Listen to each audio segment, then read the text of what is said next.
हैं।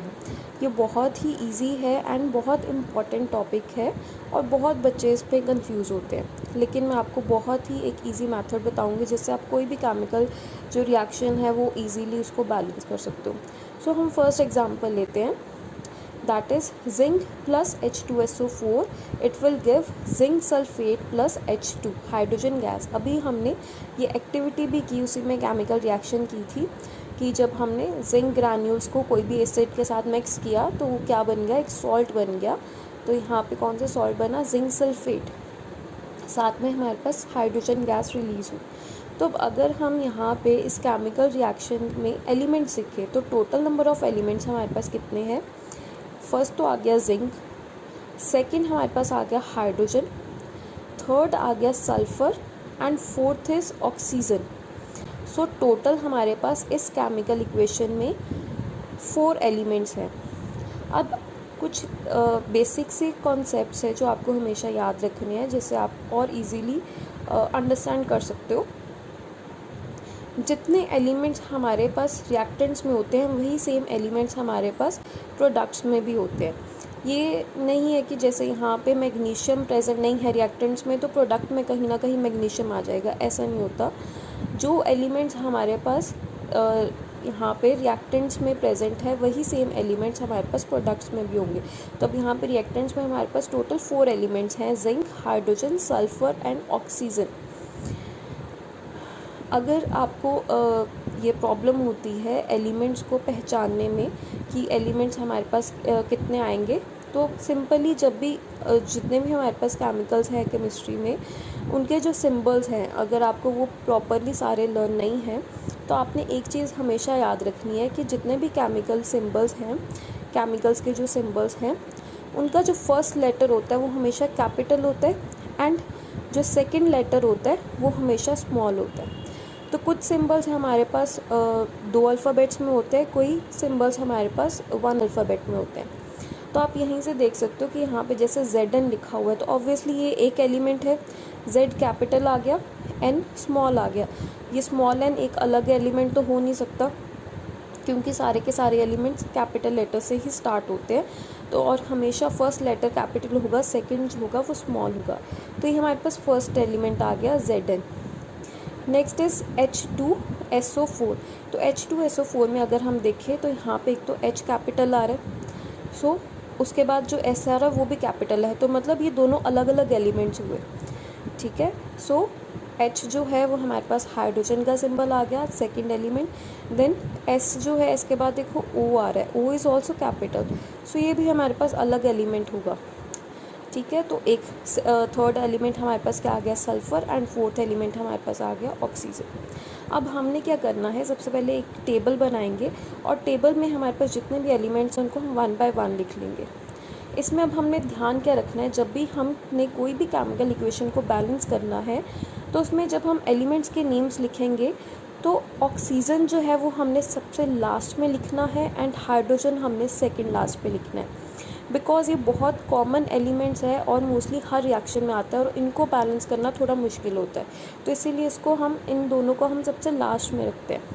So always keep oxygen at last and hydrogen at second last. तो सबसे पहले हम जिंक लिख लेंगे, देन सेकेंड एलिमेंट हमारे पास सल्फ़र आ जाएगा, third hydrogen and then is oxygen.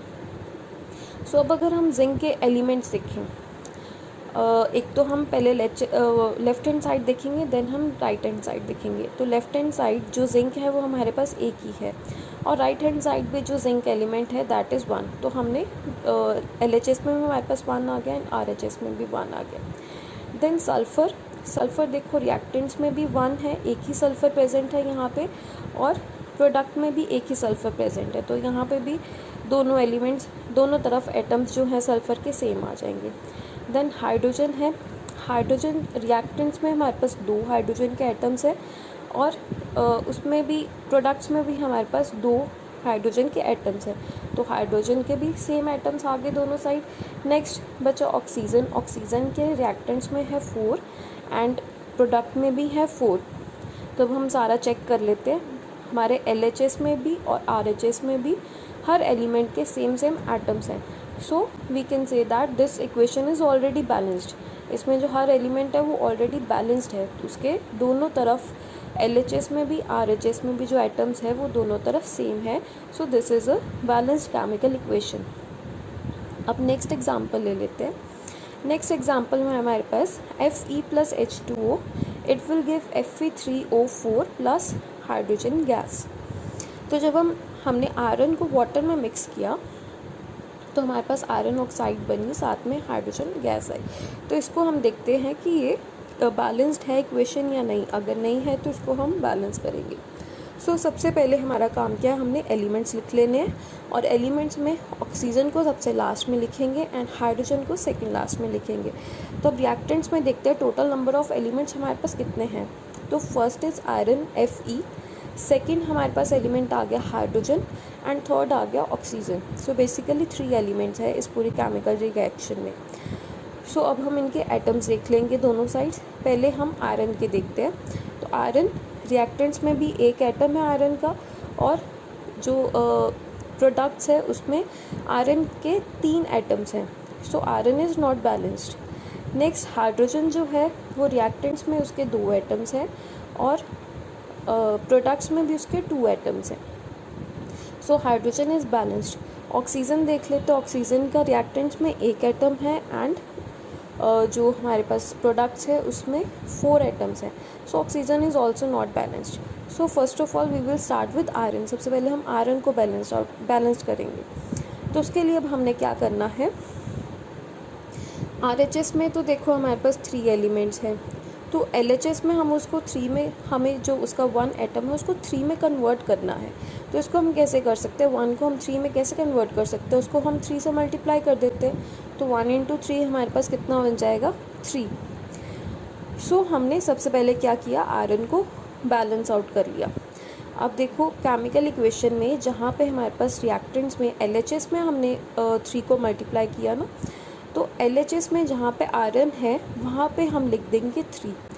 अब जब भी हमने नंबर ऑफ़ एटम्स लिखने हैं, वो नंबर ऑफ़ एटम्स का जो नंबर होता है वो हमेशा फ्रंट पे आता है, पहले लगता है एलिमेंट से। ठीक है, बच्चे इस चीज़ में बहुत कंफ्यूज होते हैं कि ये जो 3 है वो पैरों में लगाना है, कहाँ पे लगाना है। तो जब भी हम नंबर ऑफ़ एटम्स लिखते हैं वो हम हमेशा कैपिटल में लिखते हैं उस एलिमेंट के आगे जिसको हमने बैलेंस किया है। तब हमने यहाँ पे आयरन को बैलेंस किया, और आयरन को बैलेंस किस में किया, हमने LHS में किया, तो रिएक्टेंट्स में किया। तो रिएक्टेंट्स में जहाँ पे आयरन है, अब हमने वो पहले वहाँ पे 1 था तो अब हमने उसको 3 में कन्वर्ट कर दिया। तो सिंपली हमने क्या करना है, आयरन के आगे 3 लगा देना है। तो अब हमारे पास केमिकल इक्वेशन क्या बन गई, 3Fe plus H2O and this will give Fe3O4 plus H2। अब हमने इस रिएक्शन के अकॉर्डिंग नेक्स्ट टेबल अपना बनाना है। नाउ नेक्स्ट टेबल में देखते हैं हम आयरन। तो देखो हमारे पास दोनों साइड बैलेंस आउट हो गया।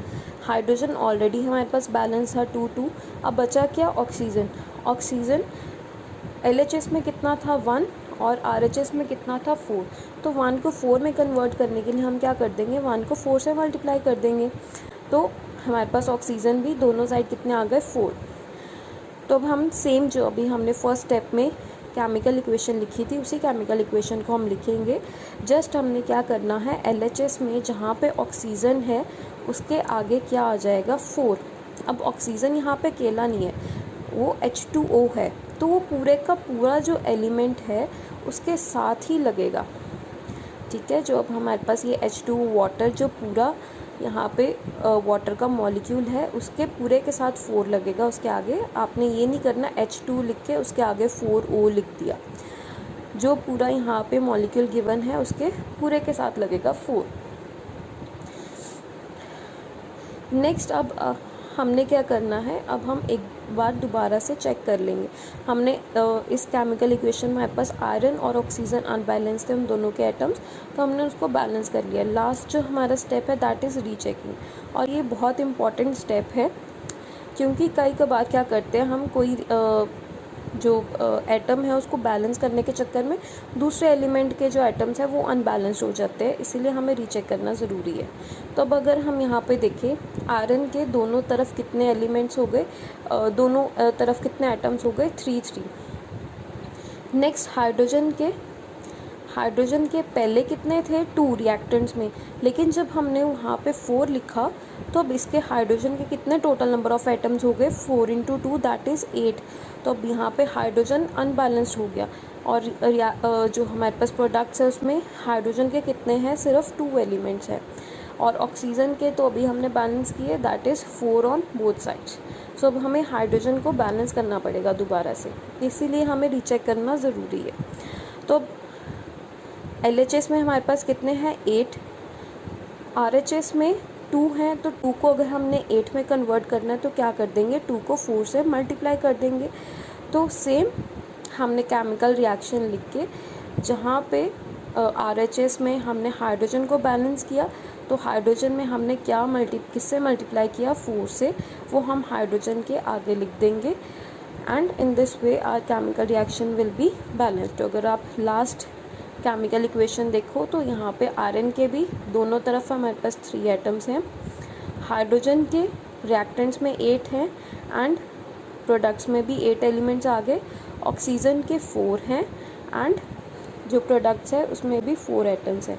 सो in this way are chemical equation is balanced. एक और एग्जांपल देख लेते हैं। सो बहुत सिंपल सा एग्जांपल है AgCl। इसको जब हम सनलाइट में रखते हैं तो ये Ag + Cl2 में कन्वर्ट हो जाती है। सो बेसिकली यहाँ पे जो AgCl है वो ब्रेक होके 2 प्रोडक्ट्स में कन्वर्ट हो रहा है, सिल्वर एंड क्लोराइड। सो अभी इस इक्वेशन को हम बैलेंस आउट करेंगे। अब अगर हम रिएक्टेंट्स में देखें तो हमारे पास 2 एलिमेंट्स हैं, one is silver and one is chlorine, Ag and Cl। तो पहले हम एलिमेंट्स लिख लेंगे। अब अगर हम सिल्वर के एटम्स देखें तो रिएक्टेंट्स में उसका 1 एटम है और प्रोडक्ट में भी उसका ऑलरेडी 1 ही एटम है। क्लोरीन की अगर हम बात करें तो क्लोरीन का रिएक्टेंट में 1 एटम है लेकिन जो प्रोडक्ट है उसमें उसके 2 एलिमेंट्स हैं। सो हमें क्लोरीन को बैलेंस आउट करना पड़ेगा। सो क्लोरीन को बैलेंस करने के लिए अगर हम LHS में 1 को 2 से मल्टीप्लाई करते तो हमारे पास दोनों तरफ उसके 2 एलिमेंट्स हो जाएंगे। सो हमारे पास इक्वेशन क्या बन जाएगी AgCl में हमने क्या किया LHS में उसको 2 से मल्टीप्लाई किया तो 2 उसके आगे लग जाएगा AgCl के और जो प्रोडक्ट्स है वो एज इट इज़ हमारे पास आ जाएंगे Ag + Cl2 क्योंकि हमने प्रोडक्ट में किसी भी एटम को किसी भी नंबर को किसी भी चीज़ से मल्टीप्लाई नहीं किया। अब हम रीचेक कर लेते हैं। तो रीचेकिंग में अब क्या हुआ कि जो Ag है उसका रिएक्टेंट में एटम बढ़ गया एक। अब वहाँ पे रिएक्टेंट में कितने एटम हो गए 2, लेकिन प्रोडक्ट में उसका 1 ही एटम है तो हमें उसको भी 2 में कन्वर्ट करना पड़ेगा। तो हम क्या करेंगे प्रोडक्ट्स में उसको 1 को 2 से मल्टीप्लाई कर देंगे। नाउ अब हमारे पास इक्वेशन क्या बन गई, जहाँ पे हमने प्रोडक्ट में सिल्वर लिखा था Ag, उसके साथ अब क्या लग जाएगा 2, 1 को हमने किस में कन्वर्ट कर दिया 2 में। सो अब हमारे पास जो केमिकल बैलेंस्ड इक्वेशन बन गई that is 2AgCl। It will give us 2Ag + Cl2। जब हम उसको सनलाइट में रखते हैं वो ब्रेक डाउन होकर क्या बना देता है सिल्वर एंड क्लोराइड। सो इसको अगर हम चेक कर लें तो दोनों तरफ Ag के 2 एटम्स हैं और क्लोरीन के भी 2 एटम्स हैं। So this is our balanced chemical equation.